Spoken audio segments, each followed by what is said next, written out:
Hello guys, welcome back to our channel explore by Rahul. Guys, मैं मेरे अगले video की स्क्रिप्ट लिख रहा था, तभी मेरे दिल में एक ख्याल आया। आप लोग तो एलेक्स को प्रेजेंट टाइम में देख ही रहे हो, वो कितना ज्यादा पावरफुल है। पर आपके मन में क्या ये सवाल नहीं आया, वो इतना ज्यादा स्ट्रॉन्ग बना कैसे? उसके पास वो पावरफुल पपेट कैसे आया? मास्टर लियन कौन है? और ये हाउफी और सेबल भी कौन है? साथ ही साथ आखिर उसकी गर्लफ्रेंड कौन थी, जिसकी वजह से वो इतना ज्यादा खतरा उठाकर चारों यूनिवर्स पर घूम रहा है और अपने गर्लफ्रेंड को चारों ओर ढूंढे जा रहा है? तो क्या आप भी मेरी तरह ये सब कुछ जानना चाहते हैं? इसीलिए मैं स्टार ट्रांसफॉर्मेशन को सीजन 1 से एक्सप्लेन करूंगा। मैं सच कहता हूँ गाइस, आपको बहुत ज्यादा मजा आने वाला है। साथ ही साथ मैं सीजन 5 के एपिसोड्स को भी लगातार अपलोड करता रहूंगा। तो इसीलिए बिना वक्त जाया किए सीजन 1 के एपिसोड 1 को जल्दी से स्टार्ट करते हैं। तो ये कहानी है उस यूनिवर्स की जहाँ गॉड्स और ह्यूमंस एक ही जमीन पर रहा करते हैं। जैसा कि हम जानते हैं, डीमंस कभी भी इंसानों के दोस्त नहीं होते, इसीलिए इंसानों को बचाने के लिए गॉड्स ने भी इसी जमीन पर रहने का फैसला किया ताकि वो इंसानों की हिफाजत कर सके। एक गॉड बनना कोई भी आसान काम नहीं है। इसके लिए इंसानों को अपने अंदर की ताकत को पहचान कर पेनफुल कल्टीवेशन प्रोसेस से गुजरना पड़ता है, जो कि हर कोई बर्दाश्त नहीं कर सकता। ये जर्नी है हमारे हीरो एलेक्स की, जो हर तरह के दर्द को बर्दाश्त करके यूनिवर्स क्रिएटर का टाइटल हासिल करता है। ये कहानी उस दिन से शुरू होता है जब एलेक्स सिर्फ 4 साल का था, जब वो अपने फादर के साथ हंसी खुशी अपनी जिंदगी गुजार रहा था। तभी अचानक वहाँ पर 9 एल्डर्स आ जाते हैं, जो किंग डाई को बताते हैं आपके बेटे का डेंडरियन खराब है, वो कभी भी इंटरनल टेक्निक्स की प्रैक्टिस नहीं कर पाएगा। इस बात को सुनकर किंग डाई बहुत ज्यादा परेशान हो चुके थे। वो जानते थे कि यहाँ पर मौजूद सारे के सारे लोग इंटरनल टेक्निक्स की प्रैक्टिस करके खुद की कल्टीवेशन को बढ़ाते हैं, लेकिन अगर एलेक्स का डेंडरियन खराब है तो वो कभी भी इंटरनल टेक्निक्स का प्रैक्टिस नहीं कर पाएगा, जिसकी वजह से वो कभी भी फ्यूचर में एक अच्छा राजा नहीं बन पाएगा। हाँ गाइस, आपने बिल्कुल सही सुना, एलेक्स एक प्रिंस है, जबकि उसके dad king die king dynasty का राजा। उस दिन के बाद किंग डाई अपने बेटे को लेकर काफी सारे कल्टीवेटर्स के पास गए, लेकिन उन्हें किसी से भी कोई भी उम्मीद नहीं मिलती, जिसकी वजह से किंग डाई के साथ साथ एलेक्स भी काफी ज्यादा निराश हो जाता है। वो समझ गए थे मेरा बेटा दूसरे लोगों की तरह नहीं है, बल्कि वो एक आम इंसान है, जिसकी वजह से मुझे ही इसकी हिफाजत करनी होगी। ये सारी बातें जानने के बाद किंग डाई अपने बेटे को खुद से दूर क्लाउड विस्टेस सेक्टविला माउंटेन पर छोड़ आते हैं, ताकि उस तक कहीं भी कोई एनिमी पहुंच ना सके और वो हमेशा अपनी जिंदगी शांति के साथ गुजार सके। लेकिन वो जगह एलेक्स के लिए किसी कैद खाने से कम नहीं थी, क्योंकि वो पूरे साल में सिर्फ एक बार ही अपने फैमिली से मिल पाता था। ये बात उसे काफी ज्यादा तकलीफ देती थी, और हद तो तब हो गया जब पूरे 1 साल इंतजार करने के बाद आखिर वो दिन आ ही गया, जब एलेक्स के डैड उससे मिलने के लिए आने वाले थे।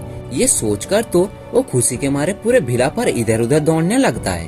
तभी उसे ग्रैंडफादर उससे सवाल करते हैं, एलेक्स तुम इतना ज्यादा खुश क्यों दिखाई दे रहे हो? इस पर एलेक्स अपने ग्रैंडफादर को बताता है, आज फादर मुझसे मिलने के लिए आने वाले हैं। ये बात सोचकर मैं बहुत ज्यादा खुश हूँ। ये सुनकर उसके ग्रैंडपा मुस्कुराते हुए कहते हैं, मैं भी तुम्हारे लिए गिफ्ट लेकर आया हूँ, जिसे देखकर मुझे यकीन है तुम्हारे खुशी का ठिकाना ही नहीं रहेगा। वो ये कहने के साथ ही वो एक बार्ड को निकालकर एलेक्स को देते हैं, जिसे पाकर एलेक्स बहुत ज्यादा खुश था। वो खुशी के मारे नाचने लगता है, क्योंकि वो बचपन से ही यहाँ पर अकेला था और उसे एक दोस्त की सख्त से सख्त जरूरत थी, जो कि आज पूरा हो चुका है। इसीलिए एलेक्स खुश होते हुए इस बार्ड का नाम सेबल रख देता है। हाँ दोस्तों, आपने बिल्कुल सही सुना, इस बार्ड का नाम सेबल है और ये फ्यूचर में काफी ज्यादा स्ट्रॉन्ग बनने वाला है। और अभी भी एलेक्स की असली खुशी उसके डैड के आने से होगा, तो इसीलिए वो एक बहुत बड़े माउंटेन पर चला जाता है, ताकि वो ब्रिज से ही आते हुए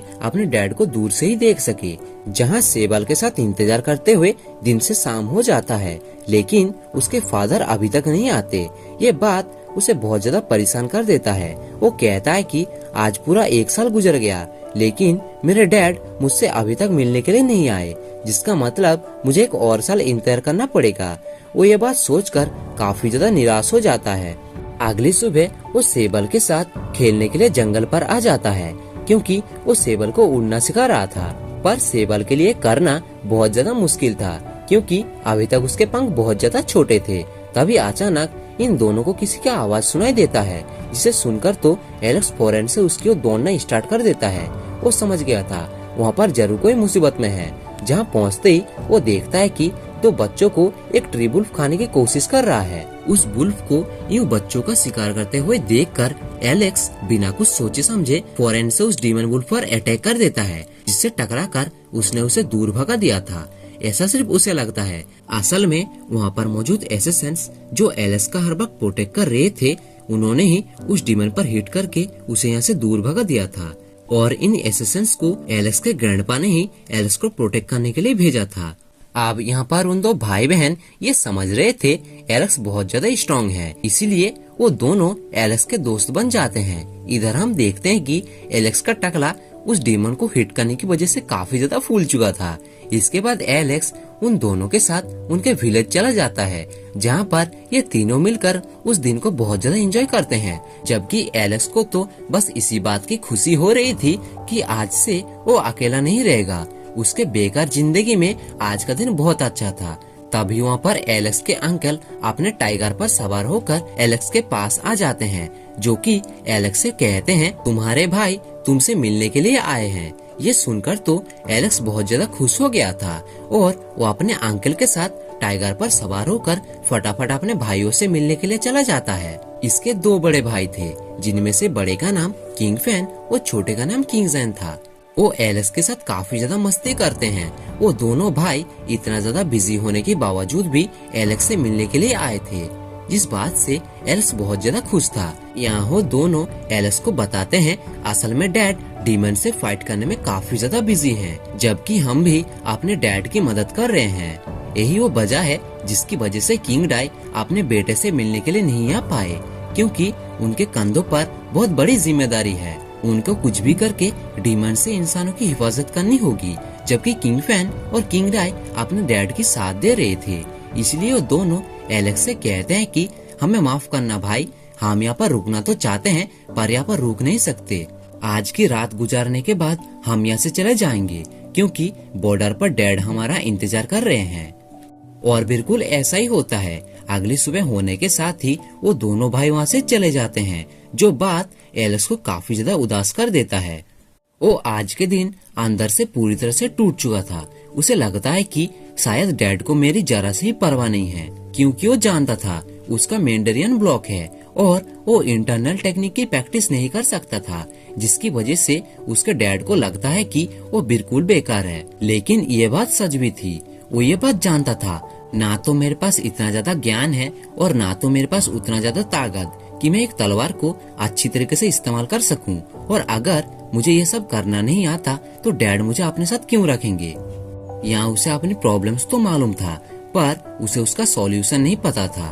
वो एक टूटते हुए सितारे को देखकर विश करता है कि काश ऐसा कोई तरीका हो जिसके जरिए मैं अपने डैड का प्यार दोबारा हासिल कर सकता हूँ। और ये कहने के साथ ही उसके दिमाग में एक आइडिया आता है। वो कहता है तो क्या हुआ अगर मैं इंटरनल टेक्निक का प्रैक्टिस नहीं कर सकता, अब से मैं एक्सटर्नल टेक्निक का प्रैक्टिस करूंगा। और ये फैसला लेने के बाद वो भागता हुआ अपने ग्रैंडपा के पास आ जाता है, जहाँ वो उनसे कहता है अब चाहे कुछ भी हो जाए मैं कल्टीवेशन करके इमोर्टल बनकर दिखाऊंगा। ये बात सुनकर पहले तो उसके ग्रैंडफादर काफी ज्यादा हैरान हो गए थे, फिर वो उसे याद दिलाते हैं क्या तुम भूल गए तुम्हारा डेंडेरियन ब्लॉक है और तुम ये नहीं कर सकते।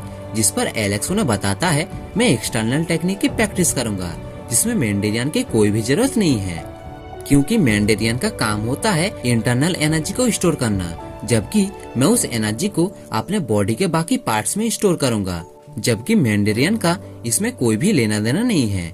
ये सुनकर उसके ग्रैंडपा कहते हैं हाँ तुम बिल्कुल सही कह रहे हो, लेकिन क्या तुम जानते हो इंटरनल टेक्निक का प्रैक्टिस करना थोड़ा आसान होता है, लेकिन एक्सटर्नल टेक्निक को प्रैक्टिस करना लगभग नामुमकिन के बराबर है।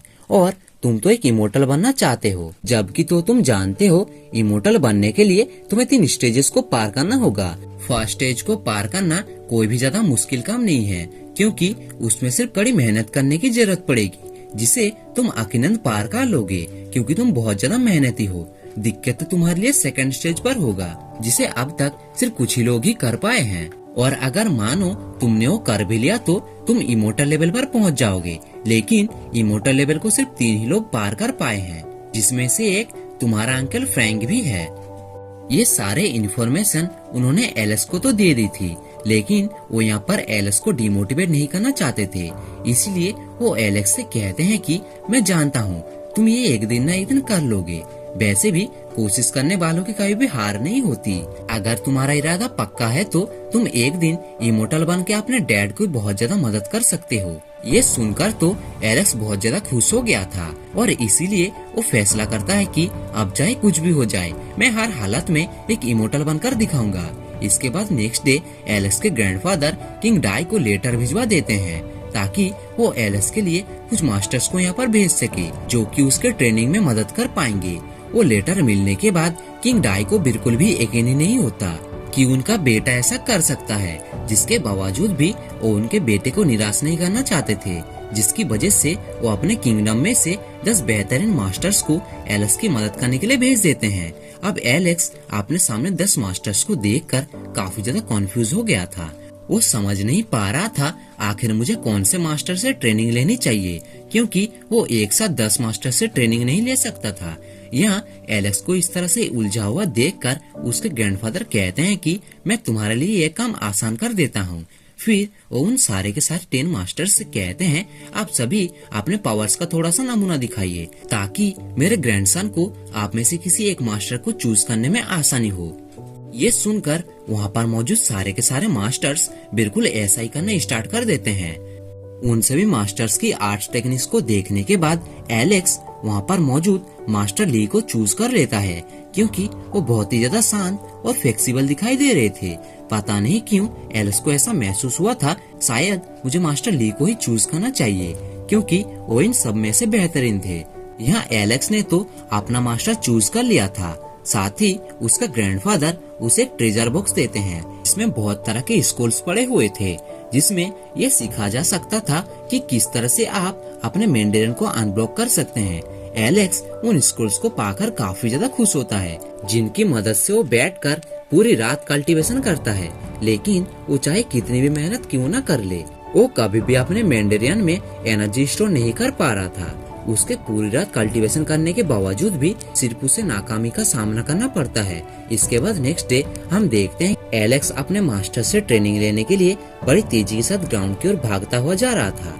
काफी सारे सीढ़ियां चढ़ने के बाद जब आखिरकार वो ग्राउंड पर पहुंचता है, तब वो देखता है कि वो कुछ मिनट लेट हो चुका है, जिसकी वजह से उसके मास्टर काफी ज्यादा गुस्सा हो गए थे और वो उसे पनिशमेंट के तौर पर पूरे भिला के राउंड लगाने के लिए कहते हैं। वो भिला काफी ज्यादा बड़ा था, लेकिन इसके बावजूद भी एलेक्स हार नहीं मानता, बल्कि वो लगातार भागता भागता आखिरकार उस राउंड को कंप्लीट कर लेता है। तभी इससे पहले कि एलेक्स इतना ज्यादा भागने के बाद थोड़ा रेस्ट ले पाता, तभी उसके सामने मास्टर ली आ जाते हैं। फिर वो उससे कहते हैं चलो दोबारा से मुझे ग्राउंड पर मिलो। अब इस बात को सुनने के बाद एलेक्स की हालत बहुत ज्यादा खराब हो चुकी थी, क्योंकि वो जानता था ग्राउंड यहाँ से काफी ज्यादा दूर है, लेकिन इसके बावजूद भी एलेक्स भागना स्टार्ट कर देता है। असल में यहाँ पर मास्टर ली उसे परेशान करना नहीं चाहते थे, बल्कि वो जानते थे कि एलेक्स का स्पीड बहुत ज्यादा स्लो है। बस इसीलिए वो एलेक्स को इस तरह से चारों ओर दौड़ा दौड़ा कर उसकी स्पीड को इंक्रीज कर रहे थे। अब ऐसे ही करते करते पूरा 1 महीना गुजर जाता है, जहाँ एलेक्स की हालत काफी ज्यादा खराब दिखाई दे रही थी। लेकिन उसके मास्टर उससे कहते हैं कि ये तो बस शुरुआत है, मेरा मार्शल आर्ट टेक्निक का नाम ही है एक्सट्रीम ट्रेनिंग, जिसकी मदद से हम अपने बॉडी को एक्सट्रीम लेवल तक ट्रेनिंग करवाते हैं। इसकी वजह से हमारी बॉडी काफी ज्यादा स्ट्रॉन्ग और पावरफुल बन जाती है। लेकिन अगर तुम चाहो तो तुम अभी भी हार मान सकती हो, तुम बस मुझे एक बार कह दो, मैं यहाँ से चला जाऊंगा। लेकिन एलेक्स अपने डैड के बारे में सोचकर उन्हें साफ साफ मना कर देता है। वो कहता है कि चाहे कुछ भी हो जाए, मुझे हर हालत में एक इमोर्टल बनकर दिखाना है। और ये कहने के बाद वो उस ट्रेनिंग को और भी शिद्दत से करना स्टार्ट कर देता है और मास्टर भी उसके इस लगाव को देखकर काफी ज्यादा इम्प्रेस होते हैं। लेकिन वो ये बात कभी भी एलेक्स को नहीं बताते हैं, बस वो हमेशा एलेक्स के सामने स्ट्रिक्ट होने का दिखावा करते रहते हैं, जबकि अंदर ही अंदर वो उसके लिए काफी ज्यादा अच्छा फील कर रहे थे। वो अगले 1 साल तक एलेक्स को काफी हार्ड से हार्ड ट्रेनिंग करवाते हैं, जिसमें उसके माइंड ट्रेनिंग, हैंड ट्रेनिंग और बहुत सारे फिजिकल ट्रेनिंग भी शामिल थे। और इन ट्रेनिंग्स को करने की वजह से एलेक्स अपने फिजिकल बैरियर्स को ब्रेक थ्रू कर पा रहा था और अब वो पहले से काफी ज्यादा स्ट्रॉन्ग और पावरफुल भी हो चुका था। ये बात एलेक्स को भी धीरे धीरे महसूस हो रही थी कि वो पहले से काफी ज्यादा फास्ट हो चुका है। अब ऐसे ही करते करते पूरा 1 साल गुजर जाता है, यानी मास्टर ली का जाने का वक्त आ चुका था। एलेक्स वहाँ से मास्टर ली को जाते हुए देखकर काफी ज्यादा निराश हो गया था, जिस पर मास्टर ली उसे समझाते हुए कहते हैं, मेरा काम था सिर्फ तुम्हें रास्ता दिखाना, जो कि मैंने तुम्हें दिखा भी दिया है।